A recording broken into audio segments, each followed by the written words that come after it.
As Hill faces a challenge from three fellow Republicans for the GOP nomination, including former Congressman Todd Rokita. I spoke with Rokita and with Hill earlier this week. A lot to talk about, obviously, ahead of the convention, but I want to start with that conversation about police reform. You wrote an op-ed for Fox News calling the idea to defund police utter nonsense. What kind of reforms do you support? I think it's always important in law enforcement and justice to be looking at ways that we can improve the system. Finding things that don't work, that's absolutely fantastic. What we need to stay away from is reactionary modes, looking at something in an isolated situation and then determining that we need a quick fix for everything.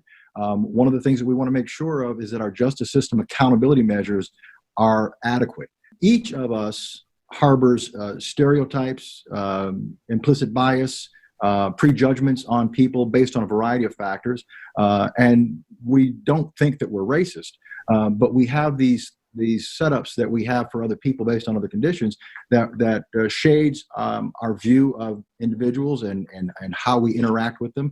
And I think we need to be aware of that, because once we understand that we all have that shortcoming, in other words, that plank in my eye before I go after that speck in your eye, that's the approach that we need to develop empathy that begins a conversation towards racial reconciliation, which is long overdue in this country. That's why one of the things that I've been proposing and will be working on in the near weeks is a forum on race and justice to address these hard-hitting issues that have been lingering really since prior to the Constitution itself. So at the moment, obviously, your law license is under suspension stemming from the allegations you faced in 2018. This next week, Republican delegates will decide whether to nominate you for re-election or to choose another candidate. One of those candidates, former Congressman Todd Rokita, has said you're too wounded politically to win this race. What's your response to that? Well, that's the nature of politics today, Dan. Personal attacks, politics by personal destruction. I would point you to the President of the United States, who I've shared a great deal of work with. The President is the third President of the United States to be impeached. He also, like me, faced a special prosecutor that cleared him of criminal wrongdoing. And yet, in Indiana, he remains very popular. We have no doubt that he's going to win the state of Indiana. And so from that standpoint, my situation is no different. When you go out to grassroots Republicans, they recognize that personal attacks aside, they look for the record of accomplishment. And we've placed the AG's office in the strongest position it's been in years. But it's not just Rokita who's been standing in opposition to your candidacy. The governor has called for you to step down. And just recently, the state party chair said the Supreme Court unanimously confirmed that Curtis Hill committed battery against 4 women. He said, quote, Hoosiers would be best served by having a new attorney general. What can you possibly do here to overcome that kind of opposition within your own party? Well, the opposition that you speak of is rather limited because our party is made up of grassroots individuals. Our party is made up of delegates who work very hard to ascertain the truth of the situation, and we have the support of the people.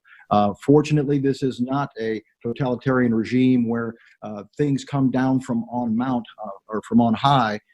This is a situation where you go to every delegate and then ultimately each and every voter and explain your position. And we feel very confident that at the end of the day, we will be the Republican nominee for Attorney General. Our campaign is one that is offering grassroots conservatives the real choice to win in November. When you're going for the state's top attorney job and you have lost your license while in office, and the highest court in our state has found that you committed criminal battery, your political chances are done.